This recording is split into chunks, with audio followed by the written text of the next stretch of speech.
At ito, kailangan nating desisyonan. Yes, alang-alang sa taong bayan, lahat po tayo ay mayroong hindi lang karapatan pero responsibilidad, pag-isipan at pag-usapan ang taong bayan.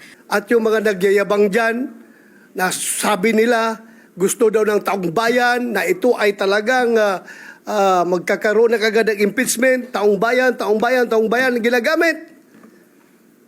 I don't know kung sinong taong bayan yung sinasabi nila. Because, alam ko, Mr. President, halos lahat ng tao ng Mindanao at ng Visayas, as I have observed during the campaign period, ang sabi sa atin is, Sir, ibubuto kita kung hindi ka magboto sa impeachment or hindi ka magboto sa conviction. Yun ang sinasabi ng taong bayan. Kaya please, do not use the term taong bayan palagi because taong bayan is hindi lang kayo.